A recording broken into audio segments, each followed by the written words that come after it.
Definisinya jadi semakin sempit karena yang tadinya kita anggap sebagai bukan gejala COVID sudah dimasukkan ke gejala COVID sekarang. Bismillahirrahmanirrahim. Assalamualaikum warahmatullahi wabarakatuh. Apa kabar teman-teman semua? Bertemu lagi dengan saya Dr. Indra Muhtadi dalam IG Live bersama PT Panvilla Indosari yang sebentar lagi bergabung bersama kita di sore yang cerah ini di tempat saya di rumah. Kita akan membicarakan mengenai masih tentang COVID-19 ya, tapi kita berbicara tentang gejala yang tidak biasa gitu. Jadi gejala COVID-19 yang tidak biasa, karena siapa tahu Anda merupakan orang yang tanpa gejala dari terminologi yang kita anggap sebagai gejala COVID ya. Tapi ternyata ada beberapa gejala yang bisa dimiliki oleh orang yang tidak positif COVID-19 sebelumnya kita sebut sebagai OTG di Indonesia. Kita coba ini. Oke. Halo dokter. Cepat ini ya, alhamdulillah. Tadi udah dibuka ya di sana ya? Iya, ini kita perdana di Instagramnya @ron88official. Oke. Nah, bagi Anda yang belum pernah follow IG-nya, yang IG di Mbak Airin, maksudnya follower di Mbak Airin, silahkan follow di IG saya @indramuhtadi, INDRAMUHTADI, dan yang ada di IG saya, follow IG-nya Mbak Airin di mana tadi Mbak? Di @ron88official. Oke.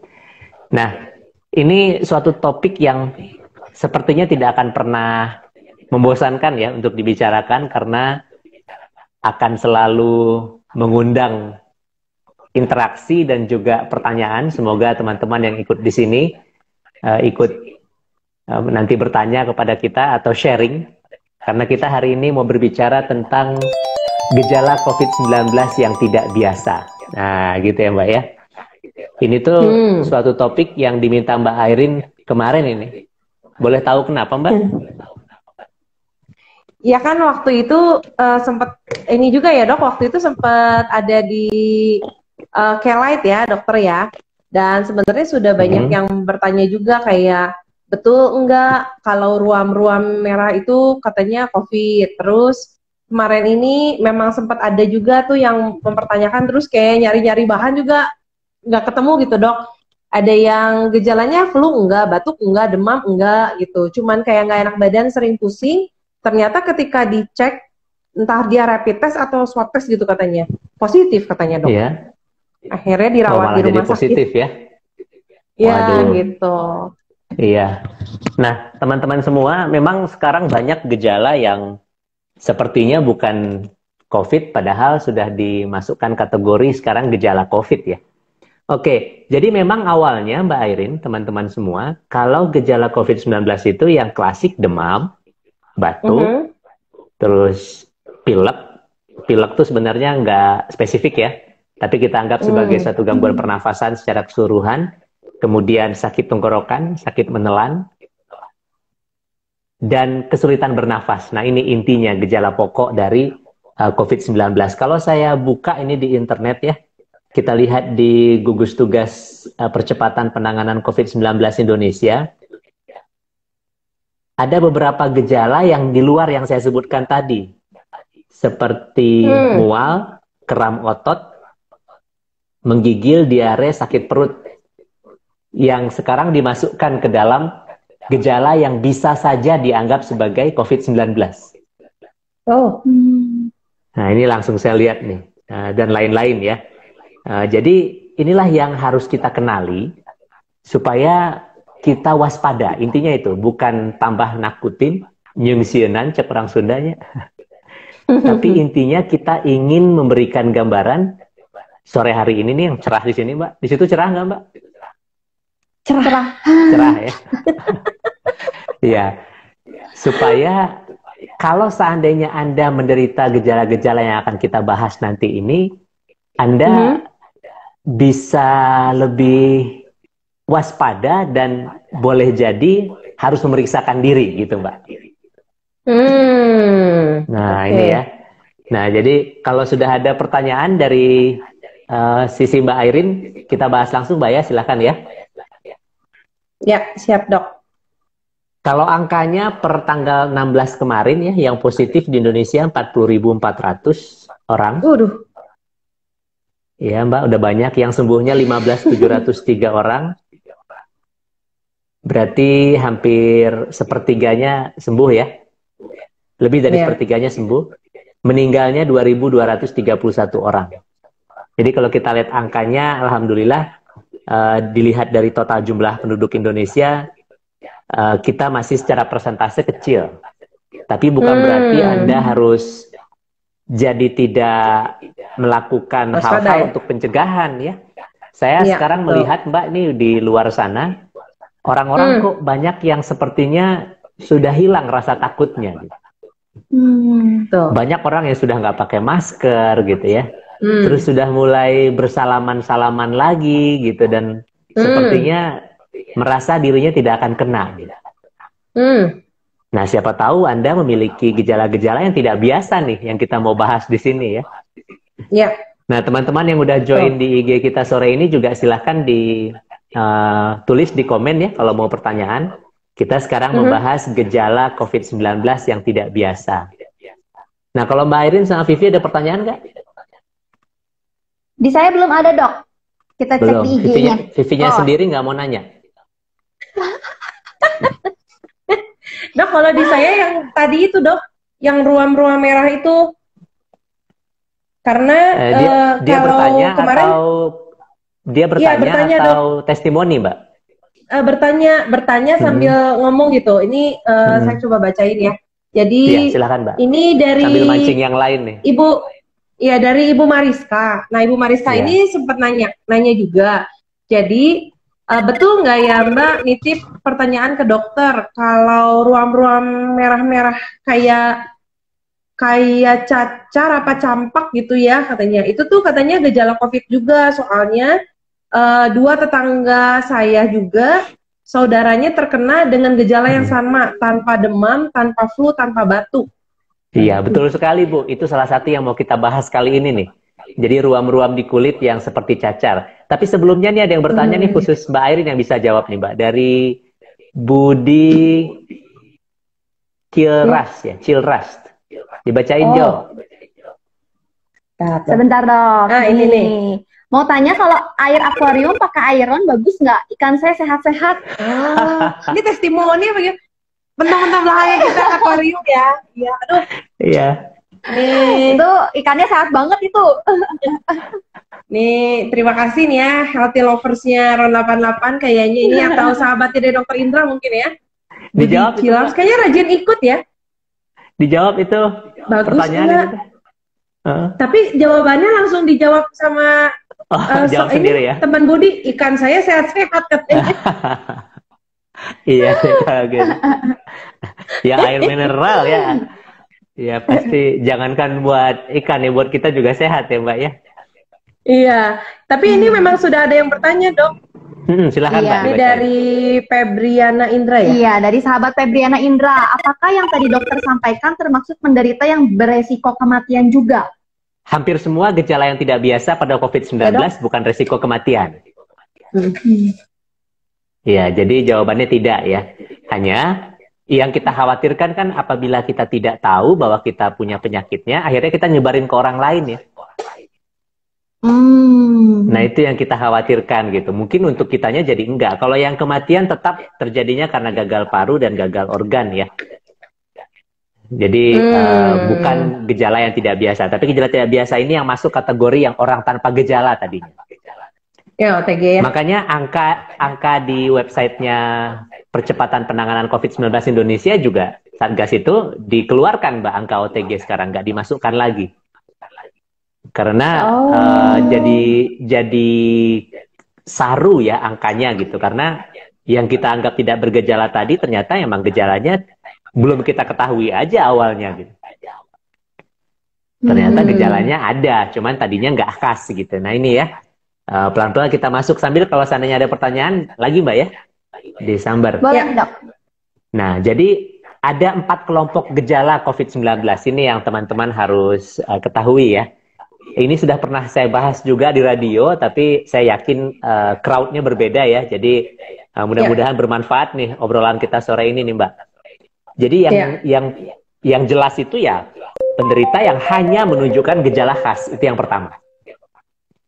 Yang menunjukkan gejala khas yang kita tahu ya, semua juga tahu lah. Gangguan di pernafasan ya. Bahkan sekarang ada orang batuk, pilek langsung, lu COVID ya? Gitu. Pas demam lu COVID ya gitu.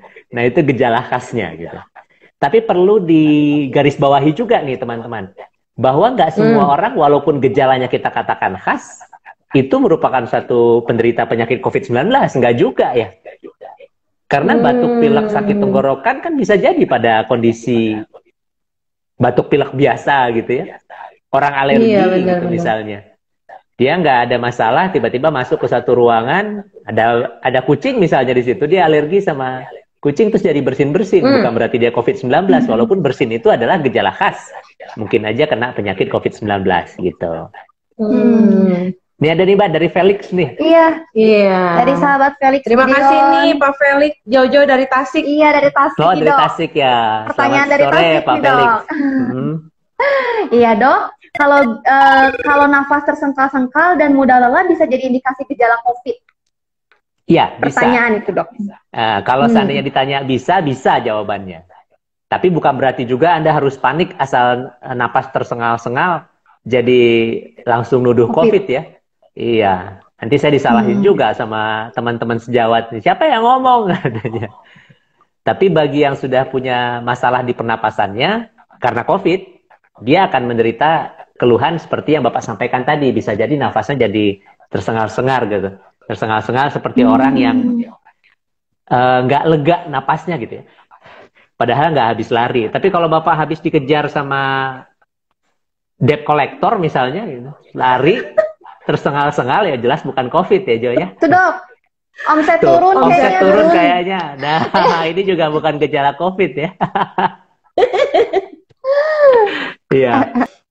Nah itu yang pertama Pak Felix ya teman-teman. Yang kedua, penderita yang menunjukkan gejala keduanya, yaitu gejala yang khas tadi ditambah dengan gejala yang tidak khas yang bentar lagi kita bahas. Yang ketiga, penderita yang hanya menunjukkan gejala tidak khas, justru yang ditunjukkan gejala yang tidak khasnya. Biasanya yang kita sebut sebagai gejala tidak khas itu gejala yang di luar sistem pernafasan. Seperti, nah ini, kehilangan nafsu makan, mual, muntah, diare, delirium ya, rasa bingung. Terus tadi yang lesi ruam-ruam di kulit yang mirip cacar air. Terus ada rasa yang hambar atau kehilangan rasa di lidah dan kehilangan penciuman, kemampuan penciuman. Nah ini kemampuan membau ini juga menjadi yang ditegaskan sebagai gejala yang tidak khas dari COVID-19. Terus yang keempat, baru penderita yang tidak menunjukkan gejala sama sekali. Artinya tidak yang diantara tiga yang kita sebutkan itu. Definisinya jadi semakin sempit, karena yang tadinya kita anggap sebagai bukan gejala COVID, sudah dimasukkan ke gejala COVID sekarang. Ini Mbak Airin sama Mbak Jovita, sepertinya ada gangguan internet ya, jadi live dulu, nanti kita tunggu lagi koneksi mereka, sambil kita bahas, teruskan ya. Nah, satu yang sudah dimasukkan oleh oleh CDC ya, Centers for Disease Control di Amerika, yang udah resmi masuk sebagai gejala COVID-19 adalah loss of taste or smell. Jadi kehilangan kemampuan merasa di lidah atau berkurang ya, sama kehilangan kemampuan mencium di hidung atau menurun kemampuan tersebut. Nah, itu dikatakan sebagai gejala yang tidak biasa tadinya, sekarang sudah dimasukkan ke gejala COVID-19. Nah, itu satu ya. Nah, penelitinya ini ada di University of California San Diego yang melaporkan lebih dari 2/3 penderita mengalami gejala pada sistem sarafnya.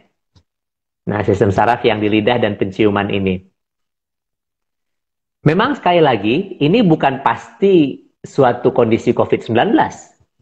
Karena banyak penyakit lain, atau ada beberapa penyakit lain yang juga bisa menunjukkan gejala kehilangan kemampuan atau penurunan kemampuan penciuman dan perasa ini. Batuk pilek biasa salah satunya. Beberapa kasus mungkin juga Anda pernah merasakan sedang batuk pilek, kemudian kemampuan menciumnya sama kemampuan merasa di lidahnya menurun. Tadinya kita nggak aware bahwa ini menjadi khas pada penyakit COVID-19, tapi sekarang seiring berjalannya waktu, ternyata yang merasa punya gejala ini juga meningkat akhirnya. Penelitian di University of California di San Diego melaporkan malah 2/3 penderita COVID-19 mengalami keluhan loss of taste or smell, kehilangan kemampuan merasa di lidahnya dan kehilangan kemampuan mencium di hidungnya. Lalu yang juga sudah dimasukkan, yang kedua, yang sudah dimasukkan ke dalam gejala COVID-19 yang ada di websitenya Satgas Percepatan Penanganan COVID-19 Indonesia, salah satunya adalah mual, muntah, dan mencret. Sejauh ini memang CDC di Amerika belum masukkan gejala ini ke dalam daftar gejala COVID-19, tapi di Indonesia saya lihat barusan nih, di https ya covid19.go.id itu mengatakan bahwa gejala mual dan diare ini, sakit perut, sudah masuk ke dalam gejala yang dikatakan boleh jadi merupakan kasus COVID-19. Kenapa? Karena penelitian di Stanford Medicine mereview dari 116 subjek penelitian di sana, ternyata sepertiganya mengeluh masalah di pencernaan nih teman-teman. Termasuk diantaranya kehilangan nafsu makan, mual, muntah, dan diare. Sepertiga loh, angkanya berarti besar ya. Nah ini yang juga harus kita mengerti. Jangan Anda menurunkan kewaspadaan sehingga Anda tiba-tiba keluar, kemudian pulang kok perut nggak enak ya. Padahal Anda ternyata beberapa hari ke belakang terpapar oleh SARS-CoV-2 penyebab COVID-19 ini. Nah itu dia, mual, muntah, dan mencret. Kemudian yang ditanyakan oleh Mbak Airin tadi nih, yaitu lesi atau gejala pada kulit. Lumayan lama juga hilangnya Mbak. Iya, maaf. Gak apa-apa, saya terus ngomong kok. Iya, kayaknya di kantor itu banyak yang juga ikutan IG pakai koneksi kantor deh, jadi bandwidth-nya kemakan. Nah, lesi atau gejala pada kulit ini nih teman-teman, yang tadi sudah ada yang bertestimoni dari IG-nya Mbak Airin ya. Jadi ada penelitian di Italia yang meneliti 88 orang positif COVID-19, seperlimanya mengalami gejala pada kulit yang seperti ditanyakan Mbak Airin tadi, Mbak. Gede loh, seperlimanya.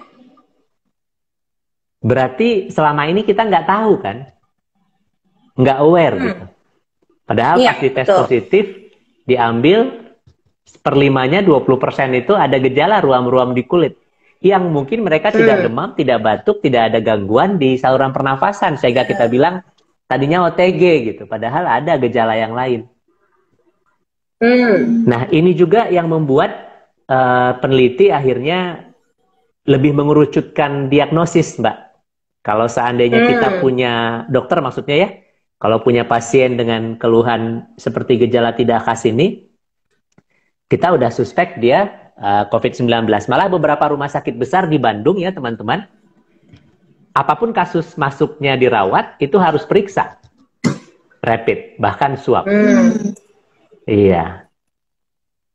Nah ini ada pertanyaan nih dari Pak Felix lagi. Iya, dari sahabat Felix nih. Dok, kalau dexamethasone apakah benar bisa menyembuhkan corona? Kayaknya nggak ada obat namanya dexamethasone ya Pak? Dexamethasone. Maksudnya dexamethasone kali ya. Dexamethasone itu kortikosteroid Pak, antiinflamasi. Jadi dia akan menekan cytokine storm kalau terjadi cytokine storm. Tapi biasanya kita nggak pakai dexamethasone. Kita pakainya anti-inflamasi yang lain yang lebih tinggi. Tapi bukan berarti kalau Anda kena atau suspek atau malah positif, terus Anda harus minum harus minum dexamethasone-nya, bahaya. Karena obat ini juga menekan kemampuan tubuh untuk melawan infeksi karena dia antiinflamasi. Jadi kalau dokter yang memberikan, kita berikan dengan segala perhitungan resiko dan benefitnya. Apabila memang sudah terjadi cytokine storm, sudah kita pernah bahas dan sering ya, badai sitokin itu, baru kita berikan satu antiinflamasi menekan kelebayan dari tubuhnya sehingga memproduksi sitokin dalam jumlah tinggi. Jadi bukan menyembuhkan coronanya, Pak. Sampai saat ini belum ada obat spesifik yang bisa menyembuhkan corona. Antivirus yang kemarin diumumkan oleh Satgas di Indonesia merupakan kombinasi antivirus untuk menekan replikasi dari virus. Dan hanya efektif kalau diberikan pada tahap awal dari penyakitnya. Kalau seandainya sudah berjalan lama penyakitnya, atau malah sudah terjadi respiratory distress ya, biasanya antivirus sudah tidak menolong lagi. Jadi sangat efektif kalau kita berikan di awal. Nah, dexamethasone atau antiinflamasi lainnya kita berikan apabila terjadi tanda-tanda adanya badai sitokin, gitu, Mbak. Oke. Kita teruskan. Jawabannya. Nah, ada gejala pada sistem saraf yang dulu juga nggak dianggap sebagai gejala corona, sebagai gejala COVID-19. Rasa bingung, Mbak. Tuh. Tiba-tiba kalau di kantor ada yang nggak demam, nggak batuk, nggak pilek, tiba-tiba kebingungan gitu ya. Kenapa lu nggak tahu, gue tiba-tiba bingung mau ngapain? Coba di rapid lu, siapa tahu COVID gitu. Terus penurunan kewaspadaan ya pada lingkungan, sama gejala persarafan lainnya juga banyak ditemukan pada COVID-19. Hal ini dilaporkan oleh di dalam Journal of the American Medical Association of Neurology ya, JAMA. Gejala loss of taste or smell sudah dimasukkan tadi satu ya. Terus ada gejala sakit kepala, pusing, bingung ya, delirium, keluhan lemah otot atau sakit-sakit otot, lemah di otot. Nah, ini juga kita katakan sebagai warning dari pasien itu harus diperiksa swab kalau bisa untuk memastikan dia COVID-19 apa enggak. Seperti yang saya bilang tadi, Mbak, sebelum putus, bahkan rumah sakit besar di Indonesia sudah mewajibkan memeriksa semua pasien yang mau rawat inap. Ada, nah sayangnya ada beberapa yang belum di cover sama asuransi yang dimilikinya ya. Jadi harus bayar, padahal harusnya sudah masuk coveran asuransi nih menurut hemat saya ya. Jadi buat apa? Supaya kita nggak salah gitu penanganannya. Kalau memang dia masuk dengan gejala yang kita anggap tidak biasa tadi, terus dia negatif ya alhamdulillah kita masukkan dia pada bangsal biasa. Tapi kalau seandainya swabnya positif, berarti kan kita harus tangani dia sebagai pasien COVID-19. Terus ada yang lucu nih, Mbak. Satu gejala yang tidak biasa. Kita katakan sebagai happy hypoxia. Apa itu, Dok? Happy hypoxia. Hipoksia itu otak kekurangan oksigen, Mbak. Tapi dia happy. Jadi dikatakannya kondisi otak kekurangan oksigen, tapi orang yang bersangkutan tetap merasa nyaman, nggak menunjukkan rasa kegelisahan atau tanda-tanda lainnya. Tiba-tiba kalau saturasi oksigennya terus turun, pingsan aja. Jadi boleh jadi yang dulu kita anggap, maaf, hoax gitu ya, orang yang pingsan di jalan, jangan-jangan kalau emang diperiksa waktu itu positif, itu merupakan kondisi happy hypoxia ya. Karena dia awalnya nggak merasa dia otaknya kurang oksigen. Kita kan kalau otak kurang oksigen awalnya kita menguap ya. Terus mulai kehilangan kesadaran, pingsan dan bisa meninggal. Tapi gejala itu nggak ada gitu. Nah ini anehnya. Disampaikan oleh Dr. Ruben Strayer nih di Maimonides Medical Center New York. Dia bilang fenomena ini terjadi akibat adanya bekuan darah yang menyumbat pembuluh darah kecil di paru-paru. Tapi memang untuk membuktikan apa yang dia katakan harus dilakukan penelitian-penelitian yang panjang ya, yang belum bisa kita simpulkan sekarang. Nah itu dia tuh yang sudah diketahui sebagai tanda-tanda baru yang bisa jadi merupakan COVID-19. Tuh. Lumayan ya. Oke. Nah di Dan Indonesia, ada yang nanya juga sih, Dok, sebetulnya. Tapi nggak tahu nih apa nyambung apa nggak apa-apa mungkin ya, Dok ya. Jadi kayak ini kayaknya nggak apa-apa, Mbak. nggak Kita paham bahas juga aja. nih. Nggak paham juga kan, ini banyak banget beredar di masyarakat. Jadi kayak ngomongin cukup aja di rapid sebetulnya gitu ya. Itu tuh sudah mewakili. Tapi banyak juga yang bilang rapid test itu tidak mewakili, katanya harus swab test. Nah makanya ini ada yang bertanya juga. Apa bedanya sih, Dok, sebenarnya rapid test sama swab test? Emang harus semuanya swab test? Kemarin ini dengar pengumuman dari pemerintah kalau sekarang harus bahkan diwajibkan semua orang rapid test, tapi hanya bertahan 3 hari katanya dari hasil tesnya. Harusnya gimana dok yang benar? Tergantung kebutuhannya buat apa. Kalau kebutuhannya untuk screening, kita mencari siapa yang sakit, siapa yang enggak, kita butuh dua-duanya. Kenapa kita butuh dua-duanya? Gini, karena teman-teman bayangin hari ya, kita kena nih. Kita kena, 2 hari setelah kita kena, baru mungkin mulai bisa diperiksa swab test. Jadi hari pertama itu masih susah ditemukan virus. Baik dari PCR maupun dari antigen tesnya, yang diambil semua dari swab test 2 tes itu. Nah, baru tinggi di puncak-puncaknya, ditemukan virus dan antigen virusnya, itu di hari kelima setelah paparan. Oke? Ya, ini puncaknya berada di kurang lebih hari ke-7. Nah, mulai hari kelima itulah bila dia mulai bergejala, dia timbul gejala, apapun gejalanya. Salah satunya gejala yang tidak biasa tadi. Jadi kalau ada orang bergejala, itu sudah minimal 5 hari dia terpapar ke belakang. Oke? Oke. Bahkan sampai 7 hari setelah gejala keluar, atau kurang lebih 12, kita bilangnya 14 saja lah, biar enak kelipatan 7 ya. Itu rapid testnya belum akan positif, Mbak. Oke.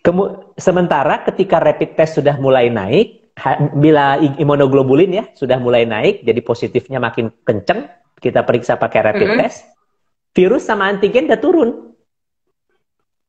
Kecuali orangnya sakit berkelanjutan sampai dengan meninggal, virusnya akan stay terus. Tapi kalau dia termasuk orang yang ditakdirkan akan sembuh, di hari ke-16 dari gejala, atau kurang lebih hari ke-21, ya kelipatan 7 lagi, itu di swab udah negatif. Apa yang masih bisa kita periksa? Rapid test.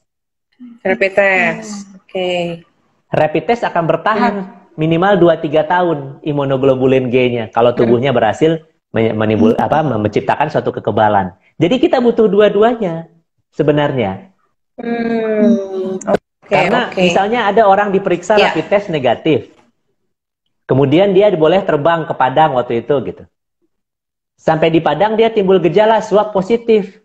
Bukan pemeriksaan rapid test di awalnya yang salah, tapi ketika dia berangkat dari Jakarta mungkin masih di bawah 7 hari. Di bawah 14 hari setelah paparan atau di bawah 7 hari setelah gejala keluar. Yang dia nggak sadar bahwa gejala itu adalah gejala COVID. Rapidnya negatif karena kita kan nggak periksa swab ya. Tapi sampai di Padang tiba-tiba dia bergejalanya makin parah, dia ke rumah sakit di swab positif. Ribut media, kenapa di Jakarta rapid negatif swab positif? Ya bisa, tergantung dari hari apa dia diperiksa. Gitu. Terus ada juga yang rapid test positif, disuruh swab negatif. Ya kita katakan orangnya sudah mulai kebal ya, alhamdulillah. Atau dia pas diperiksa, swabnya positif lagi, padahal pernah negatif, rapid test positif, tapi swabnya positif lagi. Ini yang kita katakan sebagai kena infeksi yang kedua. Karena saat ini secara filogeninya di Indonesia ada 12 strain, Mbak. Atau 12 jenis virusnya sekarang di kita. Berarti kita bisa aja kemungkinan kena 12 kali kan? Karena kita nggak tahu suatu antibodi yang diciptakan oleh tubuh kita itu kuat terhadap beberapa jenis. Kita nggak pernah tahu, penelitiannya belum ada. Sudah banyak orang sekarang yang kena 2 kali, salah satunya Pak Menteri kemarin ya, nggak usah saya sebut namanya. Kena 2 kali, padahal udah dikatakan sembuh. Sembuh gimana? Virusnya udah nggak ada, rapidnya udah tinggi. Tapi kemudian bergejala diperiksa swabnya positif lagi. Nah itu dia kena virus yang strainnya berbeda, sehingga antibodinya belum mengenali lagi itu strain yang baru. Jadi banyak sekali kondisi yang menyebabkan kita harus periksa dua-duanya. Tapi karena periksa dua-duanya ini juga makan waktu dan biaya, ya minimal kita periksa satu lah gitu. Minimal kita bisa menyaring. Setidaknya kalau ada yang rapid positif atau swab positif, dia nggak boleh kemana-mana gitu kan setidaknya. Daripada kita nggak screening sama sekali. Tadi ada beberapa pertanyaan di atas, banyak Mbak. Coba Iya, di betul. scroll, di Iya. scroll Jo. Ini dari Febriana. Nah, dari sahabat Febriana Indra nih dok. Dok mau tanya lagi, gejala tersebut penanganannya seperti penderita COVID-19 yang sama dengan gejala awal, mungkin gejala-gejala yang tadi dokter udah sebutin mungkin ya dok ya? Enggak, kan mereka tidak berat penyakitnya.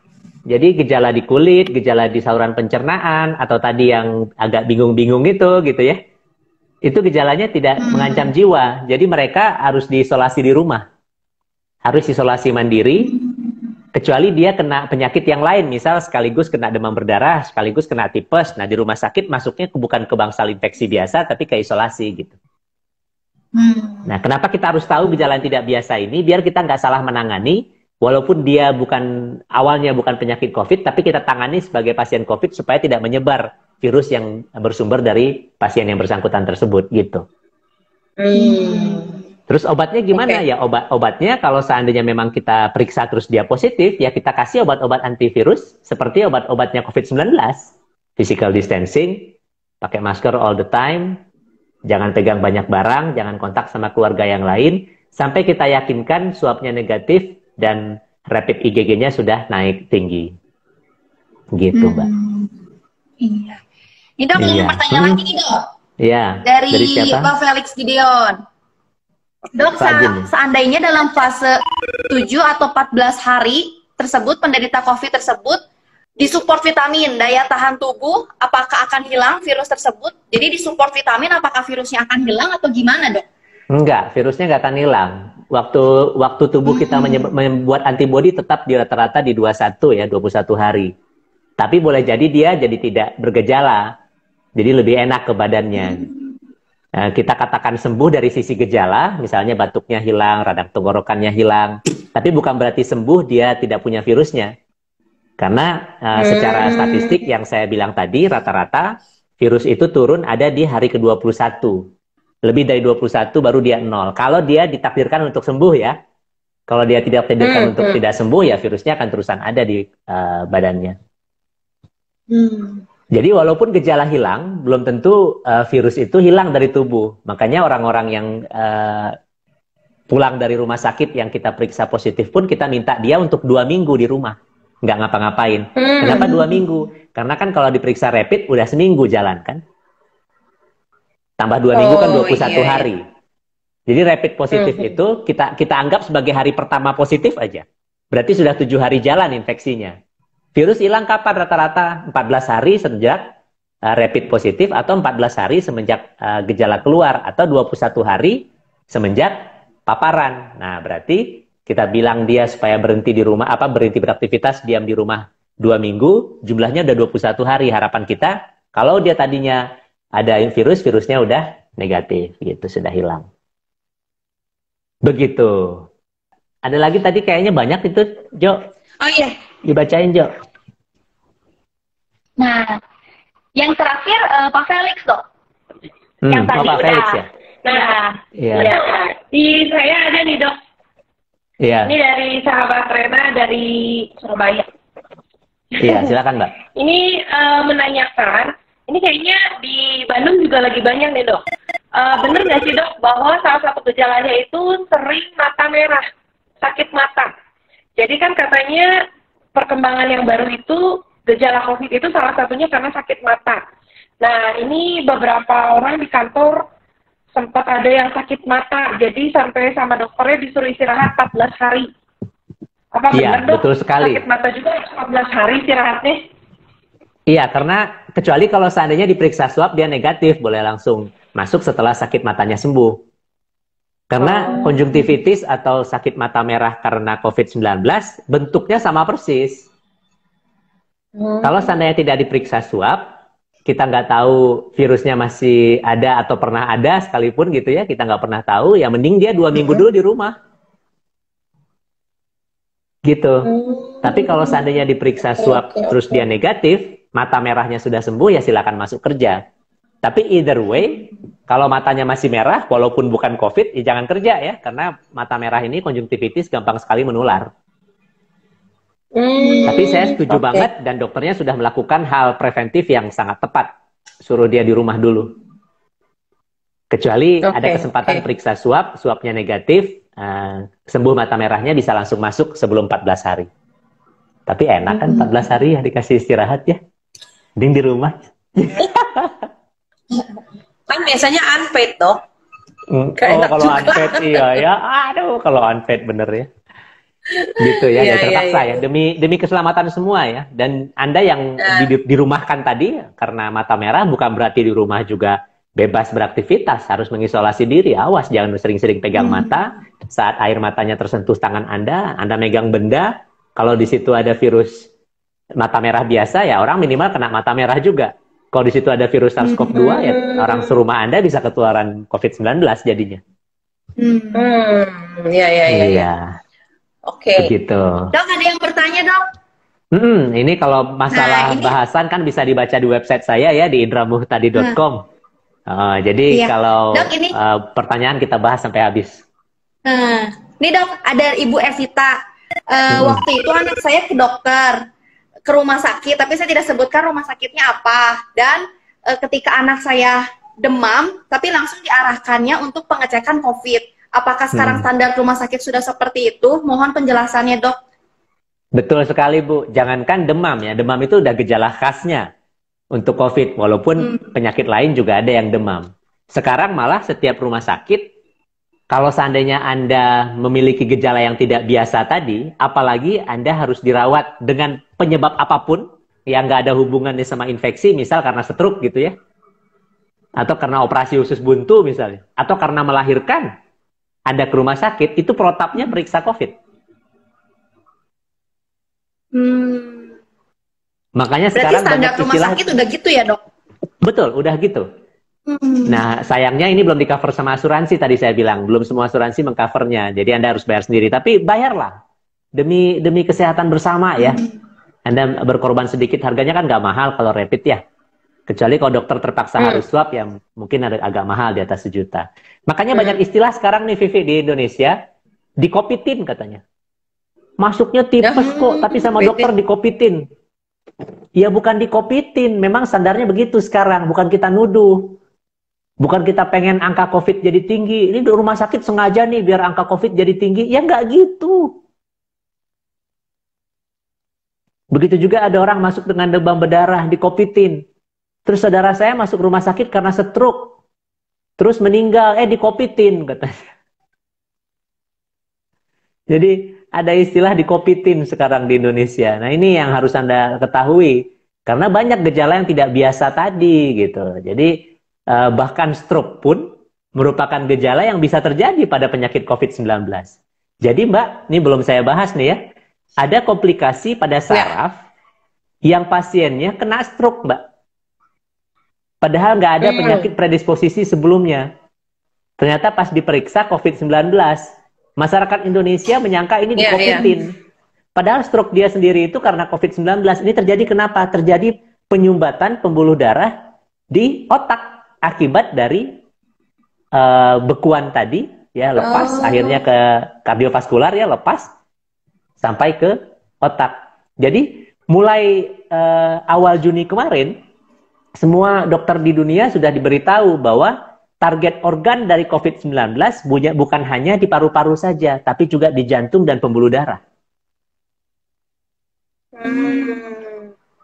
Nah, kalau sudah target organ di jantung pembuluh darah, terjadi clotting dan sumbatan di sana, sumbatannya terjadi di pembuluh darah jantung, kan seperti jantung koroner ya keluhannya. Jadi ada orang serangan jantung terus sama dokter dikopitin gitu. Padahal emang awalnya dia COVID, bergejala seperti serangan jantung. Ada orang yang stroke masuknya, masyarakat nyangkanya stroke biasa. Pas diperiksa ternyata positif COVID. Justru mungkin stroke-nya bukan penyakit-penyakit penyebab yang kita tahu selama ini. Mungkin karena COVID-19-nya. Nah ini yang harus kita garis bawahi lagi di sini ya. Jangan pakai istilah dikopitin lagi sekarang ya. Bukan maksud rumah sakit ingin menambahkan jumlah kasus COVID. Tapi kita memang sekarang harus lebih waspada terhadap kasus-kasus yang dengan gejala yang di luar paru-paru tadi. Gitu. Nah, ini ada lagi nih Dok yang bertanya Silakan. dari sahabat Hariwati. Dok, kalau pilek gejala ringan lebih baik di rumah 14 hari atau boleh tetap kerja? Kalau pilek nih dok, sakitnya.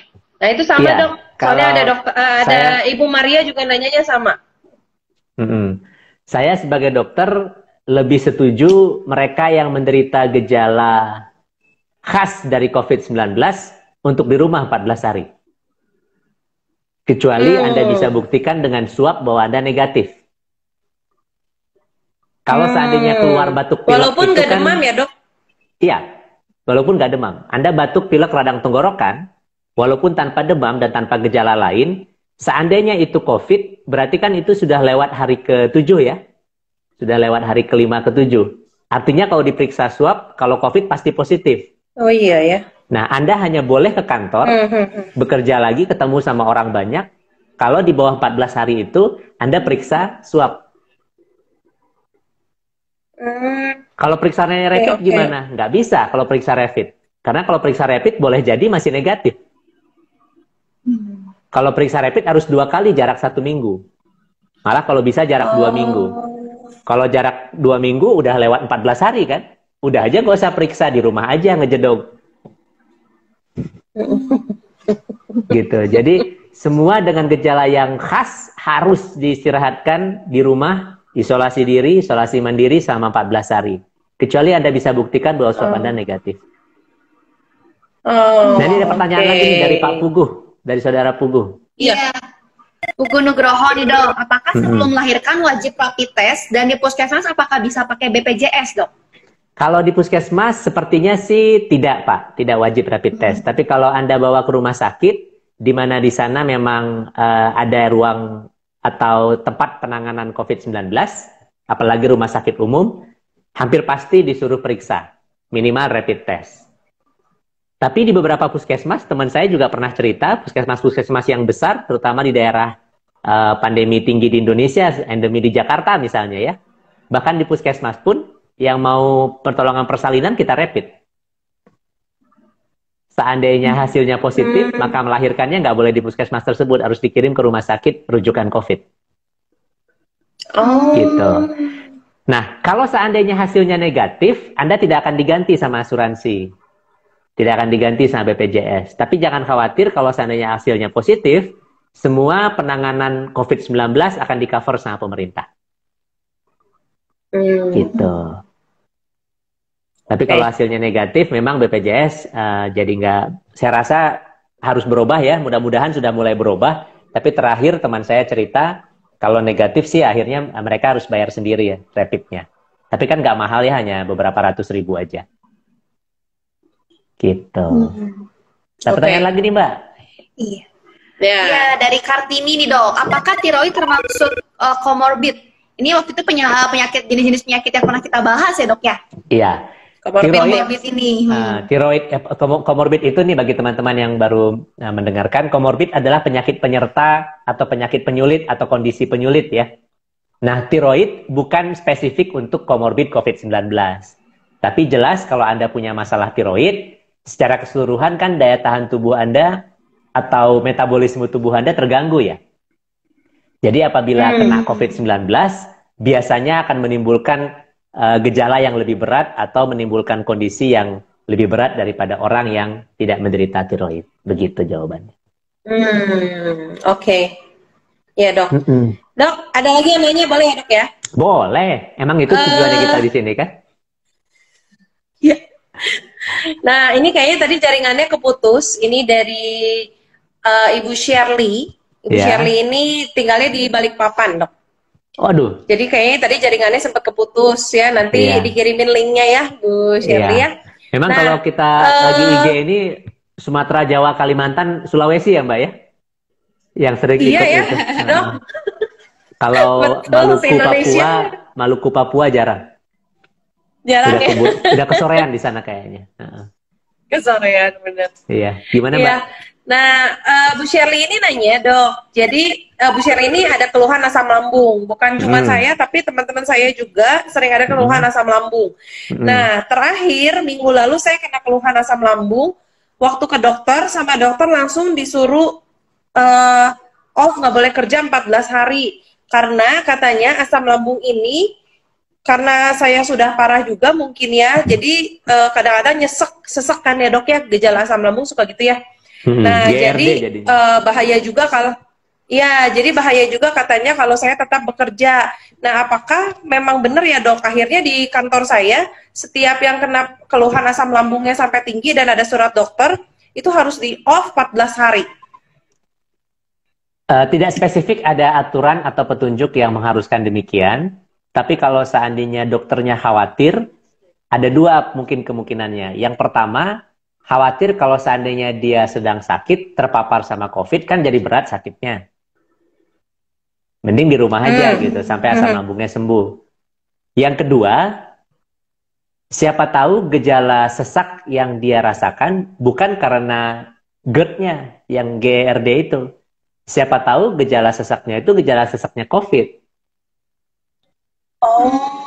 Jadi lebih aman bagi semua untuk di rumah 2 minggu kan. Kecuali Anda bisa yakinkan sekali lagi dengan swab Anda negatif. Gitu. Tapi hasil swab juga keluarnya 3 hari. Jadi udah seminggu juga di rumah itu. Kalau saya bilang sih tinggal nambahin aja seminggu. Kecuali gejala tambah parah, baru ke rumah sakit. Gitu. Ini Pak Kujang Suryalaga baru aja join sama kita nih. Iya, Pak Kujang. Halo Pak Kujang. Familiar banget nih sama materi sore hari ini. Iya. Nah, Pak Kujang mau nanya sebenarnya, kalau gejalanya suka lapar aja itu gejala COVID nggak katanya? Tapi dia nggak berani nulis.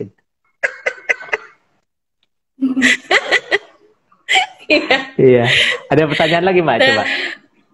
Nah, dok, ini saya ada satu lagi dari Bu Tami, dok. Kemana nih pertanyaan? Nah, jadi Bu Tami ini tadi kayaknya dengar juga yang soal flu, dok. Ya, cuma saya coba ngetik di komen kok nggak bisa-bisa ya, Mbak. Aduh, kasihan. Jadi saya nanya aja via WA, nggak apa-apa ya. Sama nah, aja. Bu Tami tuh mau nanya, sampai sejauh mana, dok, sebetulnya soal flu? Karena di tempat saya bekerja juga banyak yang meler gitu, dok. Sampai ingsrek ini kayaknya yang di Bandung ngerti ya, ingsrek ya. Terus setiap kali seperti itu langsung disuruh pulang sama kantor karena flu-nya udah ngucur gitu, dok. Tapi ada juga yang kayak pusing-pusing, hidungnya mampet juga, suaranya udah bindeng, langsung disuruh pulang juga dan nggak boleh masuk kantor 14 hari. Sebenarnya sampai batas mana sih, dok, sebetulnya untuk flu itu? Kalau buat amannya sih setiap flu ya. Jadi setiap ada yang gejala flu ringan, memang sebaiknya kita istirahatkan 14 hari teman-teman. Supaya aman. Ya, apalagi kalau flu-nya udah berat ya. Walaupun besar sekali kemungkinan masih bukan COVID. Tapi seandainya COVID, nyeselnya belakangan kan ya Mbak ya? Iya, betul. Karena yang datang duluan itu bukan penyesalan, namanya kemarin apa ya? Uang muka ya? Yang duluan itu uang muka, itu pendaftaran itu di muka, Mbak. Kalau penyesalan di belakang. Nah kita teruskan ya. Nah, jadi virus ini bisa menyebar ke seluruh tubuh jadinya, teman-teman. Ini di ujung perjumpaan kita ya. Jadi hati-hati, karena selama tubuh kita belum mengenal si SARS-CoV-2 ini, selama itu juga dia akan bebas menyebar di tubuh kita lewat peredaran darah. Kecuali sudah ada antibodi yang pernah terbentuk yang bisa menahan virus ini untuk tidak menyebar. Inilah yang menyebabkan gejalanya bisa macam-macam. Oh ya, tadi yang gejala ruam di kulit tadi Mbak belum saya sempat sampaikan, paling banyak itu di jari kaki. Walaupun nggak menutup kemungkinan juga keluar di bagian tubuh lainnya. Iya, jadi gambarnya ada di internet tuh. Bahkan di website saya, di artikel saya post gambarnya supaya tahu. Baik, mungkin itu yang bisa kita sampaikan, Mbak. Ini masih ada sekitar 8 menit lagi. Mungkin Mbak Airin mau menyampaikan sesuatu, Vivi? Biar santai nyampeinnya. Nah, iya. Nah, jadi sebenarnya ambil saya minum dulu ya. Wah. Iya. Nah, sekarang kita kalau misalkan ditanya nih, Dok ya, sebenarnya ada program atau promo apa nih yang kita punya sekarang gitu ya. Nah, sekarang paling penting sih untuk kita melawan si virus ini nih, Dok ya. Melawan virus supaya tubuh kita itu terhindar dari virus, ya salah satunya kita perbanyak yang namanya minum. Nah, itu waktu itu dokter juga udah pernah bahas gimana cara kita menjaga tubuh kita supaya tetap sehat untuk melawan si pandemi virus COVID-19 ini. Nah, salah satunya lewat minum. Nah, jadi kenapa? untuk Karena kita tuh jangan sampai lupa minum. Iya, daya tahan tubuh kita jelek banget kalau kita ada dehidrasi. Nah, tujuannya itu supaya tidak terjadi, tidak terjadi dehidrasi, mencukupkan minum. Karena banyak orang yang lupa minum. Minumnya air apa? Sekarang nih dok, untuk air mineral, jadi air mineralnya masuk, asupan alkalinnya juga masuk. Oke. Iya. Total berapa banyak dok? Wah, ini pertanyaan favorit ini. Kalau untuk wanita ini minimal 2,2 liter, untuk pria 2,7 liter. Minimal. Iya, 24 jam ya. Betul. Nah, jadi sekarang kan banyak orang yang kalau ke supermarket juga takut kena nih. Terus kalau misalkan mau beli kemana juga bingung. Nah, sekarang udah ada solusi dan udah jawabannya nih untuk Ron maupun Perfect. Kita itu ada di Tokopedia dan Shopee. Nama tokonya itu tinggal diklik aja Watertime. Nanti di situ keluar berbagai produk dari Ron maupun Perfect. Nah, tinggal diklik-klik aja, mau mana aja nih. Langsung nanti dibereskan pembayarannya, nanti langsung bisa dalam hitungan di hari yang sama atau misalkan besoknya sesuai dengan toko operasional kami beroperasional, nanti bisa langsung dikirim produknya. Ya, dan jangan takut juga buat semua teman-teman yang ada di luar Bandung. Di Jakarta kan sudah ada juga Watertime Jakarta. Tapi kalau kayak tadi nih teman-teman saya ada yang dari Surabaya, ada yang dari Balikpapan ya, teman-temannya dokter juga kan luar biasa dari Sabang sampai Merauke ya dokternya. Nah, jangan khawatir, tinggal DM aja di @perfecting.you ataupun di @ron88official untuk nanti kami bisa bantu. Oke. Pertanyaan habis ya, Mbak? Sudah, dok. Habis ya? Sudah habis. Oke, kalau gitu nih kita simpulkan ya. Kita simpulkan di 4 menit terakhir ini. Jadi karena tanda dan gejala COVID-19 semakin banyak nih, teman-teman. Seorang bisa aja sudah terpapar virus SARS-CoV-2 penyebab COVID-19 ini tanpa menyadarinya. Dan itu mungkin termasuk Anda. Betul. Hati-hati. Hal tersebut membuat pemeliharaan kesehatan dan screening menjadi semakin bertambah penting. Jadi kalau ada pemerintah yang datang untuk screening, jangan kabur. Jangan diusir petugasnya, ditimpukin mobilnya. Aduh. Padahal tujuannya bukan menghalangi aktivitas. Kalau seandainya ada yang positif, kita menahan penyebarannya. Kalau nggak beres-beres penyakit ini. Iya, betul. Dok. Ya. Sampai kapan? Sampai ada vaksin. Yaitu kalau memang bisa dibikin sama pemerintah, sekitar 1,5 tahunan lah, mungkin Anda bisa disuntikkan. Kalau kita nggak bisa bikin sendiri, mungkin 3 tahunan baru masuk ke kita. Nah, selama itulah kita harus menjaga, gitu. Mengenali tanda-tandanya, terus melakukan 1, physical distancing, 2, jangan menyentuh muka sebelum yakin tangan Anda bersih, 3, jaga kesehatan sebaik-baiknya, gitu. Udah sering kita bahas, salah satunya dengan mencukupkan minum ini, kan? Minum vitamin juga, olahraga, tidur cukup, jangan stres, hati bahagia, itu udah sering kita bahas lah. Baru seperti itu kita bisa mengalahkan nih pandemi ini, ya. Nah, bagi Anda yang merasa sakit, walaupun sekedar sakit pilek ringan biasa, cobalah untuk bertanggung jawab sama lingkungan, bilang sama HR ya, sama human resource-nya, untuk diistirahatkan gitu di rumah. Kalau nggak, teman sekantor yang kena.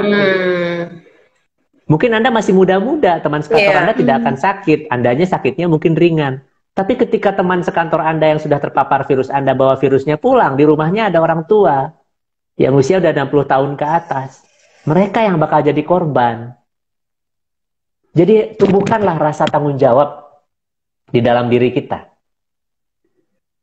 Supaya mengenali penyakit ini sebaik-baiknya dan tahu apa yang harus dilakukan bila mengenai Anda, baik yang gejala khas maupun gejala yang tidak biasa yang kita bahas hari ini. Sekali lagi, kita harus menganggap semua orang itu membawa virusnya, termasuk Anda. Jadi setiap Anda kontak sama orang lain, ya kecuali di rumah ya, pakai masker. Lebih untuk melindungi orang lain yang virus di bawah Anda, kalaupun Anda ternyata membawa virusnya tapi tanpa gejala. Ya. Gitu. Apalagi kalau seandainya sampai harus sakit ya, terus maksain masih keluar. Ya. Itu saya anggap sebagai orang yang sangat tidak bertanggung jawab sekali ya. Dan orang yang foku dewe, orang yang cuek, yang jahat ya.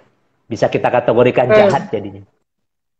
Atau misalnya Anda bos sebuah perusahaan gitu, Anda paksakan anak buah Anda untuk datang ke kantor padahal lagi sakit. Ini kan nggak bener ya. Ya kok potonglah gajinya gitu. Dia juga mengerti kok kalau Anda nggak ikhlas. Tapi lebih baik begitu daripada dia tetap di kantor. Jangan-jangan nanti Anda pemilik perusahaannya malah yang kena. Terus lakukan physical distancing di kantor. 50% yang boleh masuk kalau bisa. Jaraknya 1 meter kalau lagi duduk. Kalau lagi ngomong 2 meter. Ruang meeting harus kapasitas 50%. Itu udah harus dilakukan terus-terusan. Nggak bisa enggak. Nggak bisa Anda undang orang banyak. Lakukan meetingnya 2 kali kalau perlu. Supaya nggak full satu ruangan itu. Kalau nggak bisa kita katakan orang-orang tersebut orang jahat berarti gitu. Tidak peduli sama penyakit ini gitu. Ada joke di internet, mereka berarti pakai paham halusinasi katanya. Jadi kan ada yang pakai paham kesehatan, ini yang seperti kita yang sadar, ada yang pakai paham ekonomi, yang pengen semua dibuka segera supaya ekonomi jalan, ada yang pakai paham konspirasi, dianggap ini konspirasi besar, dan terakhir ada yang pakai paham halusinasi gitu. Halusinasi ini yang anggap penyakitnya nggak ada. Oke deh, itu yang bisa kita sampaikan ya. Mudah-mudahan pesannya sampai. Ini masih 20 detik terakhir. Terima kasih Mbak Irin, terima kasih Jovita. Sampai ketemu lagi di Rabu-Rabu yang mendatang ya. Semoga bermanfaat. Assalamualaikum warahmatullahi wabarakatuh.